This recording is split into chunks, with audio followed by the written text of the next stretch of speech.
오늘 우리에게 주시는 하나님의 말씀은 신약 성경 마가복음 1장 15절입니다. 마가복음 1장 15절의 말씀을 봉독하여 올리겠습니다. 이르시되 때가 찼고 하나님의 나라가 가까이 왔으니 회개하고 복음을 믿으라 하시더라. 아멘. 잠시 기도하겠습니다. 하나님 아버지, 겸손한 마음으로 주의 말씀 받기를 원합니다. 우리의 마음, 심령 깊은 곳까지 주의 말씀이 충만히 거하게 하여 주시고 주신 말씀이 그대로 우리 삶 가운데 아름답게 열매 맺게 하여 주시옵소서. 주실 은혜 사모하며 예수님의 이름으로 간절히 기도드리옵나이다. 아멘. 오늘은 복음을 믿으라 라는 제목으로 하나님 말씀을 증거하겠습니다. 성탄절을 며칠 앞둔 요즘 세상은 기쁨으로 들떠 있는 것 같습니다. 아이들은 받을 선물을 기대하고 젊은이들은 데이트하고 파티할 계획을 세우고 또 상점들은 높은 매출을 기대하면서 이렇게 들떠 있지요. 연말에 이렇게 낭만적이고 풍성한 분위기를 즐기면서 한 해를 마무리하는 것, 그리 나쁘지 않은 것 같습니다. 저도 이맘때 캐롤 듣는 거 좋아하고 또 반짝이는 크리스마스 데코레이션 보면서 기분 느끼는 것도 좋아합니다.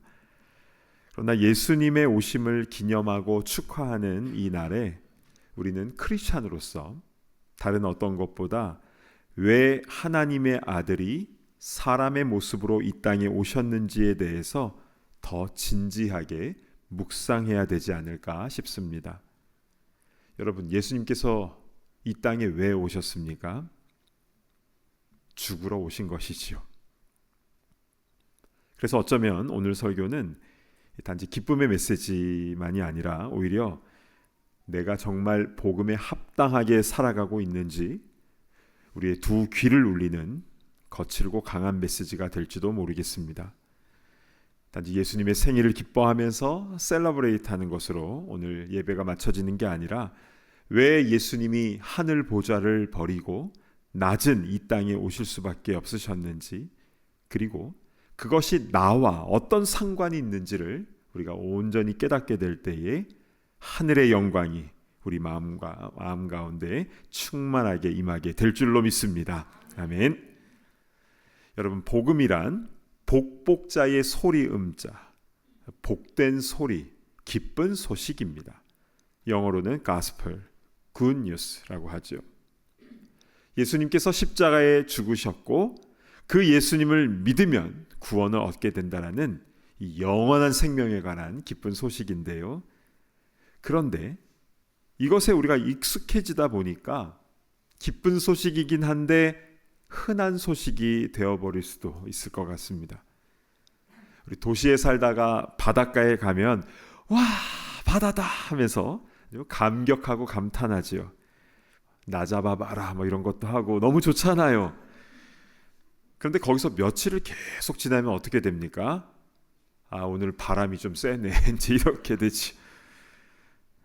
마치 그런 것처럼 우리가 혹시 복음에 대해서도 그러하지는 않은가 점검해 봐야 된다는 겁니다. 왜냐하면요, 우리는 복음 안에서 늘 깨어 있어야 하기 때문입니다. 미련한 다섯처녀처럼 되면 안 되는 겁니다. 그래서 사도 바울이요, 로마서 1장에 무엇이라 기록했는지 한번 보실까요? 1장 15절입니다.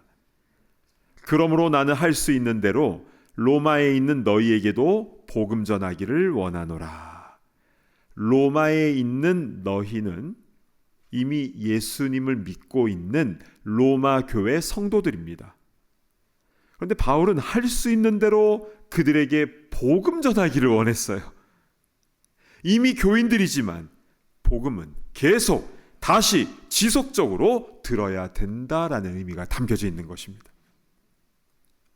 여러분, 혹시 십자가를 봐도 내 가슴이 뛰질 않는다면 내 신앙에 문제 있는 겁니다. 내 영이 병들어가고 있는 거예요. 내가 복음으로 매일 새롭게 되어야 구원 얻는 백성으로 살 수 있는 것 아니겠습니까? 아멘. 자, 그래서 우리는 이 복음이란 무엇인가에 대해서 처음부터 하나씩 살펴보도록 하겠습니다. 복음은 기쁜 소식이라고 하였는데요. 이것을 제대로 알기 위해서는 그 전에 나쁜 소식이 있었다는 것부터 알아야 됩니다. 그것은 우리가 어떠한 존재였었는가를 알려주는 부분인데요. 에베소서 2장 3절 말씀을 제가 봉독해 올립니다. 전에는 우리도 다 그 가운데서 우리 육체의 욕심을 따라 지내며 육체와 마음에 원하는 것을 하여 다른 이들과 같이 본질상 진노의 자녀이었더니, 우리가 본질상 진노의 자녀였었다는 겁니다. 복음이 무엇인지를 제대로 알기 위해서는 내가 이런 존재였었다라는 사실부터 바르게 알아야 되는데요. 그런데 이것을 놓치는 경우가 적지 않은 것 같습니다. 특별히 현대 그리스도인들은 더욱 그러한데요. 우리 하나님 아버지는 너무 좋으신 분이니까 딱 거기까지만 생각한다라는 겁니다. 실제로 우리 하나님 아버지 좋으신 분 맞습니다. 사랑이 많으세요. 그래서 출애굽기 34장에는 하나님이 어떤 분이신가에 대해서 아주 자세하게 나오는데요. 6, 7절을 제가 봉독합니다. 자비롭고 은혜롭고 노하기를 더디하시고 인자와 진실이 많은 하나님이라. 인자를 1000대까지 베풀며 악과 과실과 죄를 용서하리라. 와, 이 얼마나 은혜가 되는 말씀입니까? 자, 그런데 우리가 놓치지 말아야 될 부분이 있습니다. 그 뒤에 이어지는 말씀인데요. 그러나 벌을 면제하지는 아니하고. 완전히 반전되는 말씀이죠. 자비롭고 은혜로우시고 죄를 용서하시는 하나님께서 왜 벌은 면제하지 않으실까요? 용서하셨으면 벌도 면제해 주셔야지요. 하박국 1장에는 이에 대한 이유가 나와 있습니다. 1장 13절을 보실까요? 주께서는 눈이 정결하심으로 악을 참아보지 못하시며 패역을 참아보지 못하시거늘. 눈이 정결하신 하나님께서는 악에 대해서 차마 쳐다보는 것도 못하시는 너무나 공의로우신 분이시라는 겁니다. 그런데 우리를 또 너무 사랑하시고, 하나님께서 사랑하시는 우리들이 정결하게 깨끗하게 살아갔으면 참 좋겠는데 스스로 나 자신을 볼 때 어떻습니까? 우리 주위에는 훌륭한 인격을 갖고 계신 분들이 많이 계시죠. 법을 잘 지키고 욕심 부리지 아니하고 남에게 해를 끼치지 않고 어려운 이들을 기꺼이 돕는 따뜻한 마음을 가진 분들이 참 많이 계십니다. 특별히 우리 교회는 그런 분들이 참 많이 계신 것 같은데요. 그런데 그분들과 깊은 얘기를 하다 보면 꼭 하시는 말씀이 있어요. 제가 지은 죄가 참 많습니다. 뭐가 있을까 싶기도 한데요. 그러나 본인이 알고 가족들도 조금 알고 그리고 하나님은 모든 것을 심지어 그의 마음속까지 다 알고 계시는 것이죠. 제가 어렸을 때 동네 공사 현장에서 보았던 것이 있는데요. 그 이미지가 잊혀지지가 않습니다. 그 공사 현장에 큰 드럼통 하나가 있었는데 거기 빗물이 차 있었거든요. 딱 보면은 깨끗한 물 같아요. 그런데 한 친구가 긴 나무 가지를 가지고 휘휘 저으니까 아이고, 그 안에 온갖 더러운 것이 올라오는데 좀 놀랐습니다. 근데 시간이 지나서도요, 종종 인간의 마음이 그러하지 아니한가라는 생각이 그 이미지와 함께 떠오를 때가 있습니다. 자, 예레미야서 17장 9절 말씀을 한번 보실까요? 만물보다 거짓되고 심히 부패한 것은 마음이라 누가 능히 이를 알리오마는. 사람의 마음을 우리는 다 알 수는 없지만 그러나 성경은 만물보다 거짓되고 심히 부패한 것이 사람의 마음이다 라고 분명히 말씀하고 있는 것입니다.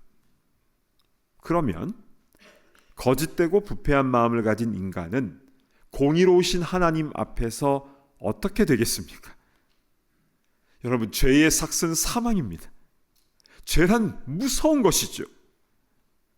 자비롭고 은혜롭고 용서하기를 원하시는 하나님, 그러나 벌은 면제하지 못하시는 우리 주님께서 우리를 위하여 택하신 방법은 무엇입니까?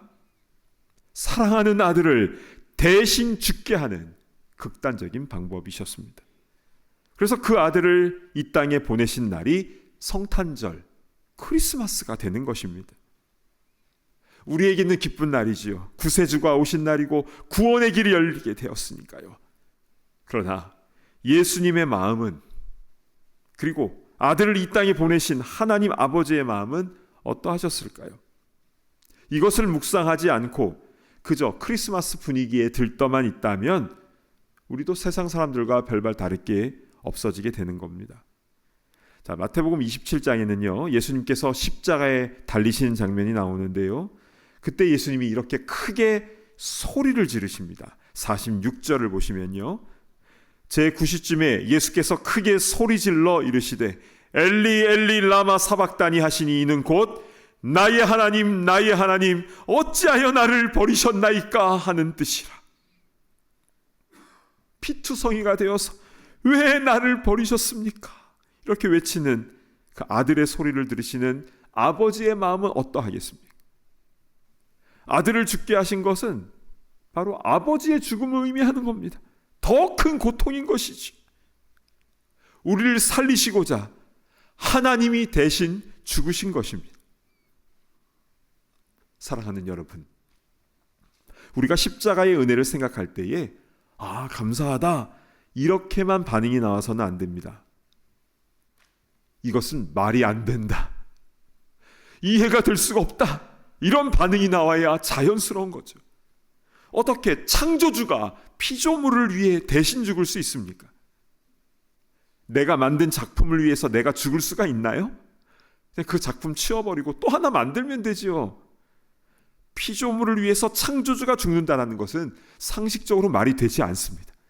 그런데 여기 놀라운 소식이 있습니다. 말이 안 되고 이해가 안 되는 그 일을 주님께서 우리를 위하여 행하신 줄로 믿습니다. 이것이 바로 온 인류의 최고 기쁜 소식, 복음이며 성탄절에 온전히 선포되어져야 되는 진리의 말씀인 줄로 믿습니다. 아멘. 자, 그렇다면 이렇게 예수님께서 십자가에서 다 이루시고 지불하시고 성취하신 그 복음을 온전히 나의 것으로 받기 위해서 우리는 어떻게 해야 되는 것입니까? 이에 대한 중요한 말씀이요, 오늘 본문 마가복음 1장 15절에 나와 있습니다. 우리 한 목소리로 같이 봉독하겠습니다. 시작. 이르시되 때가 찼고 하나님의 나라가 가까이 왔으니 회개하고 복음을 믿으라 하시더라. 아멘. 이 말씀은요, 예수님께서 공생의 퍼블릭 미니스트리를 시작하시면서 가장 먼저 말씀하신 first statement, 아주 중요한 말씀입니다. 여러분, 복음은 어떻게 받는 것입니까? repent, 회개하고 복음을 믿어야 되는 겁니다. 회개가 반드시 있어야 되는 거죠. 혹시 이런 생각이 드십니까? 아니, 복음은 예수님께서 우리에게 값없이 주시는 기쁜 소식이고, 그래서 그냥 복음을 듣고 은혜를 거저 받아라, 이렇게 말씀하시는 것이 더 자연스럽지 않은가요? 이것은 현대 기독교인들의 아주 잘못된 병폐입니다. 사실 목회자들의 잘못이 더 크죠. 사람들 끌어모으느라 성경 말씀대로 전하지 않고 은혜를 값싼 싸구려로 그렇게 설명해버렸어요. 자, 복음은 우리에게 값 없이 주시는 하나님의 은혜 맞습니다. 그런데 그것이 내 것이 되기 위해서는 회개하고 복음을 믿어야 하는 것입니다. 이게 성경의 원리예요. 자, 그렇다면 회개란 무엇입니까? 여러분, 예수님께서 오늘 본문에서 말씀하신 이 회개와 세례 요한이 선포했던 회개는요, 강조점이 약간 다릅니다. 먼저 요한은요, 자신에게 세례받으러 온 사람들을 그 요단강에서 그들의 잘못된 방식이 바뀌어야 된다라고 이야기를 했습니다. 예를 들어서 옷 2벌 있는 자는 옷 없는 자에게 나눠줄 것, 음식도 그렇게 나눌 것, 그리고 세리들은 정해진 것 외에 더 거두지 말 것, 군인들은 아무것도 강탈하지 말고 거짓 고발하지 말고 받는 급료에 만족할 것, 매우 구체적으로 말했습니다. 그래서 이 회개에 합당한 열매를 맺는 자에게 요단강에서 세례를 줬습니다. 이것이 세례 요한이 전한 회개이고 메시아의 오심을 준비하는 매우 중요한 과정이었습니다. 자, 그런데요, 예수님께서 말씀하신 회개는요, 이러한 도덕적인 사회적인 차원에서 머무르는 게 아니라 누가 나의 주인인지 점검하는 것부터 하는 것입니다. 자, 이게 중요하기 때문에 좀 자세하게 설명을 드리겠습니다. 예전에는 당연히 내가 내 삶의 주인이어서 내가 하고 싶은 대로 할 말하고 그렇게 살았다면 이제는 회개하고 예수님께서 주인 되신 모습으로 바뀌어져야, 그래야 복음이 믿어지게 된다라는 것입니다. 자, 15절을 다시 보실까요? 중간에 보시면 때가 찼고 하나님의 나라가 가까이 왔으니. 자, 때가 찼고 하나님의 나라가 가까이 왔다. 이것은요, 인간의 주도권이 무너지는 겁니다. 자, 먼저 하나님의 때, 그 시간이 차서 사람의 시간에 임하는 겁니다. 그리고 하나님의 나라가 등장하는데요, 이 킹덤이라는 개념은요, 통치하는 겁니다. 그래서 하나님의 나라는 하나님께서 통치하시는 것을 의미하는 것이죠. 즉, 윤리적인 회개는요, 이미 세례 요한 때 선포되어진 것이고, 예수님께서 회개하라고 하신 것은 지금 내 마음속에 주인 누구인가, 누가 통치하고 있는가를 점검해야 된다는 것입니다. 여전히 내가 주인이 되어서 내 감정과 혈기와 욕심대로 살아가는데 주님, 이것 좀 도와주세요. 이것은 진짜 복음을 믿는 자가 아니라는 것이죠. 물론 그렇게 해도 주님은 도와주실 수도 있습니다. 자, 오병이어 기적을 체험했던 이들, 얼마나 큰 은혜를 경험했습니까? 아이 도시락 하나로 수많은 사람들이 먹고 음식이 남았어요. 근데 그 다음 날 이들이 또 예수님을 찾아왔다는 사실 아십니까? 그래서 예수님에게 또 한 번 기적 보여주세요. 또 음식 주세요. 그때 예수님은요, 내가 생명의 떡이다, 진짜 중요한 말씀을 하셨습니다. 그걸 알아야 영원한 생명을 얻는 거잖아요. 그런데 이때 군중들의 반응, 아니 그거 말고요, 음식 달라는데 왜 안 줘요? 그렇게 많은 이들이 그 자리에서 예수님을 떠나고 다시는 예수님에게 나오지 않았다라고 기록을 하고 있습니다. 충격적이죠. 이 사건이요, 요한복음 6장에 그대로 나옵니다. 근데 여러분, 이 모습이 혹시 이 시대 크리스찬들의 모습은 아닌가요? 여러분, 이들의 주인은 누구였습니까? 자기 자신이 주인인 것이죠. 자기 생각과 판단대로, 그런 내가 생명의 떡 그거 말고 그냥 요리, 음식 달라고요. 그러다가 결국 영생을 놓치게 되었습니다. 이런 실수는요, 목회자들도 마찬가지입니다. 예전에는요, 한국에 이 신학교에 사람들이 지원하고자 하는 이들로 넘쳐났습니다. 그래서 한 250명 뽑는데 1,500명이 매년마다 몰렸어요. 그래서 엄청나게 경쟁을 하고 그랬는데요, 그들 중에는 주님으로부터 콜링을 받고 부름받아 나선 이 몸 어디든지 가오리다, 이 마음으로 신학교에 지원한 이들도 있었지만, 그 중에는 유명한 목사님들 보니까 이 폼 나거든요. 목회 성공하면 나도 어느 정도 대접받을 수 있겠다. 그래서 콜링이 없는데 오는 이들이 있었습니다. 실제 그런 이들이 있었습니다. 그래서 어떤 현상이 일어났냐면요, 시골의 작은 교회는 목회자가 없어서 난리인데 대형 교회는 이력서가 잔뜩 몰립니다. 라인을 잘 타야 된다, 이거죠. 생존 중심적인 생각입니다. 근데 요즘에는요, 신학교에 지원하는 이들이 확 줄어서 미달인 학교도 많다고 해요. 그래서 신학교 운영을 우려하는 목소리들도 많습니다. 그런데 저는요, 역설적이게도 어쩌면 이제 신학교에 들어가는 이들 중에서는 더 진실하게 목회하고 더 온전히 선교하는 이들이 많겠다라는 생각이 듭니다. 왜냐하면 목회자가 가는 길이 더 가시밭길이 되었거든요. 직분과 상관없이 어느 누구도 다 마찬가지입니다. 예수님이 주인 되는 자가 구원받는 진정한 그리스도인인 줄로 믿습니다. 아멘. 자, 그럼 이제 오늘 설교의 하이라이트. 내가 주인 되었던 내 모습을 회개하고 예수님을 나의 주인으로 모실 때 진정으로 복음이 믿어지는 그런 역사가 일어나는데, 그러면 구체적으로 회개는 어떻게 해야 되는 것입니까? 자, 4단계로 말씀을 드리도록 하겠습니다. 첫 번째는, 죄 중에 가장 큰 죄는 하나님을 믿지 않는 죄임을 깨닫는 것부터 하는 것입니다. 죄라는 단어는요, 성경에 구약의 히브리어로는요 하타라고 하고, 신약 성경이 쓰여진 헬라어로는 하마르티아라고 합니다. 이 하타와 하마르티아 둘 다 뜻이 똑같습니다. 무엇이냐면요, 원래 있어야 하는 곳에서 벗어나 있는 상태, 마치 관역을 벗어난 화살처럼요. 그러니까 살인, 간음, 도둑질, 거짓말 이런 것들은요 죄의 현상들이고요, 죄의 본질은 하나님으로부터 떠나 있는 것, 이게 죄의 본질이면서 가장 큰 죄가 되는 것입니다.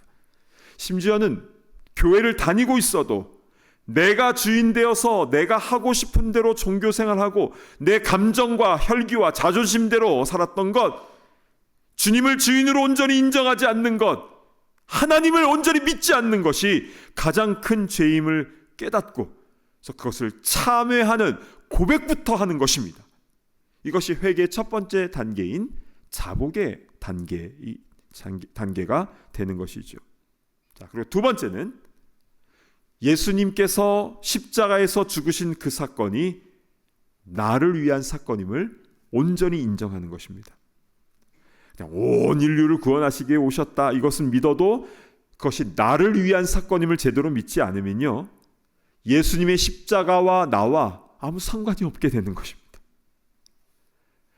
나의 죄 때문에 예수님께서 모든 피와 물을 다 흘려주셨다는 것을 내가 믿을 때에 십자가의 능력이 나의 삶 가운데 빛을 발하게 되는 줄로 믿습니다. 이게 바로 두 번째인 것이죠. 그리고 세 번째는요, 예수님께서 나의 죄를 대속하신 것뿐만이 아니라 이제는 그 주님을 나의 주인으로 모시는 것입니다. 이제는 내가 사는 것이 아니요 내 안에 그리스도께서 사시는 것이라. 그렇게 하기 위해서는요, 주님을 내 마음에 모시는 과정이 필요한 겁니다. 주님, 내 마음의 문을 엽니다. 주님께서 성령으로 내 안에 들어오셔서 내 마음 중심에 좌정하여 주시고 나의 주인이 되사 나의 생명이 되어 주시옵소서. 이렇게 주인이 바뀌면요, 어떤 일이 벌어지는가? 상황은 그대로인데 나의 보는 시각이 달라집니다.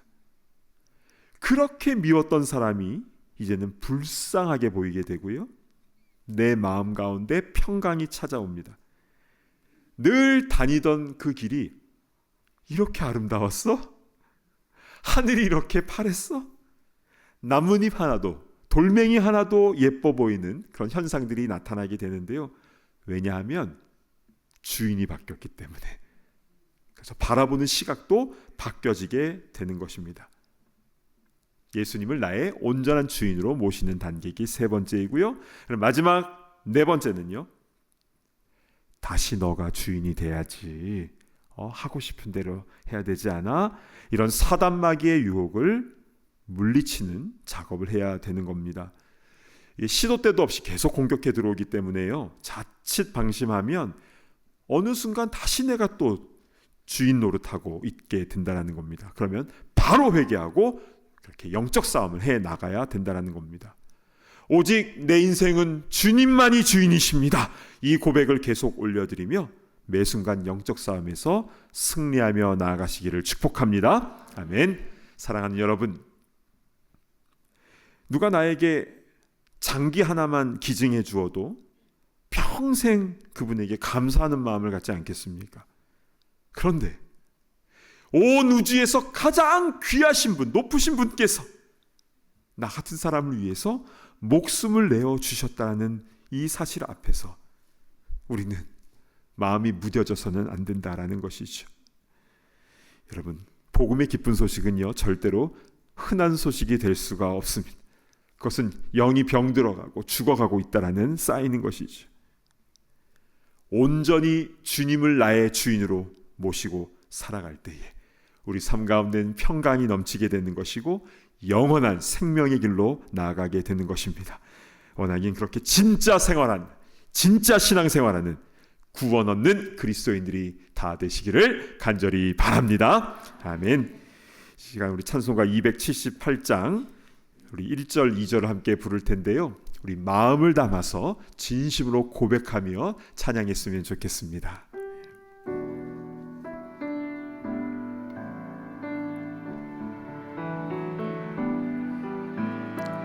여러 해 동안 주 떠나 세상 연락을 즐기고 저 흉악한 죄에 빠져서 주 배를 잊었네. 오 사랑의 예수님, 내 맘을 곧여니다.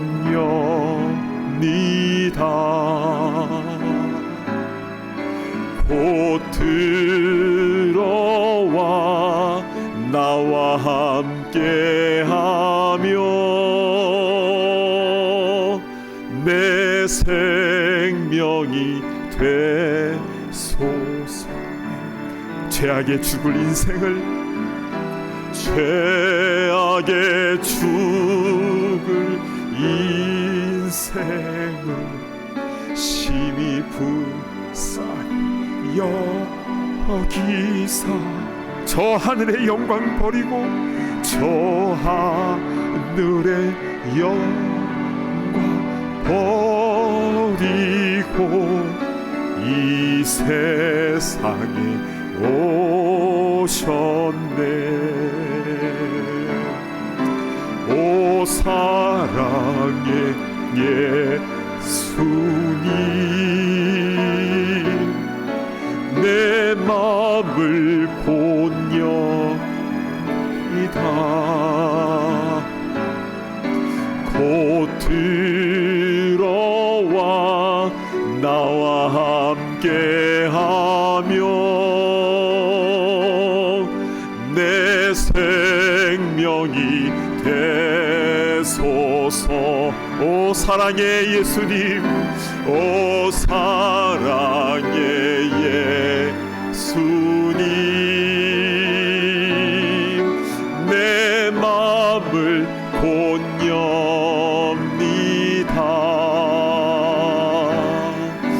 곧 들어와 나와 함께하며 내 생명이 되소서.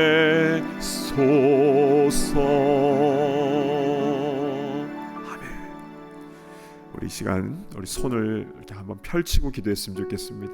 눈을 감고 기도할 때에 베들레헴 마국간과 같이 더럽고 냄새나는 비위생적인 그런 내 마음이지만, 그러나 주님 내 마음의 온전한 주인이 되어주셔서 가장 영광스럽고 빛난 성전과 같은 모습으로 주님 변화시켜 주시옵소서. 이 시간 우리 주신 말씀을 붙잡고 기도할 때에 우리 주여 한번 외치며 동성으로 기도하며 나아갑니다. 주여, 오 주님, 우리를 불쌍히 여겨 주시옵소서.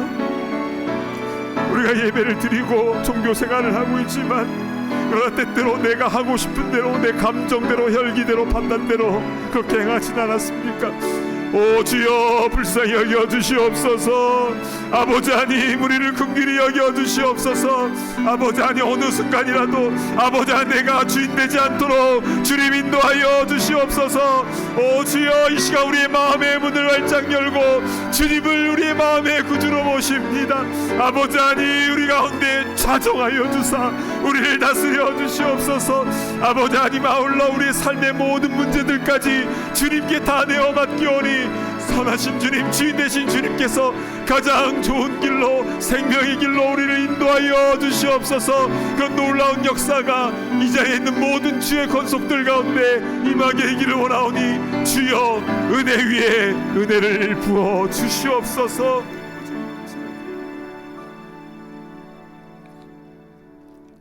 하나님 아버지, 참으로 감사를 드립니다.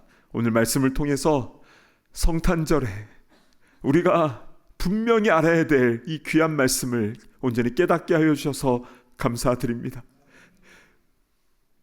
왜 하늘 영광 버리시고 이 땅에 이렇게 죽으러 오셨는지 우리가 이 사실을 놓치지 않도록 인도하시고, 흘러간 옛 노래처럼 무뎌지지 않도록 인도하여 주시고, 늘 주님을 나의 온전한 구주로 모시며 늘 감사와 감격으로 하루하루 그렇게 온전한 신앙생활을 할 수 있도록 인도하여 주시옵소서. 주님, 우리의 마음의 문을 활짝 열고 주님을 온전히 주인으로 모시오니 이 시간에 주님께서 성령으로 우리 가운데 임하여 주셔서 우리 마음에 좌정하여 주시고 우리의 삶을 다스려 주시옵소서. 아울러 우리의 삶의 문제들도 주님께 다 내어 맡겨드리오니 주님, 우리의 인생의 주인 되신 주님께서 우리를 치유하시고 우리를 생명의 길로 인도하여 주실 줄로 믿습니다.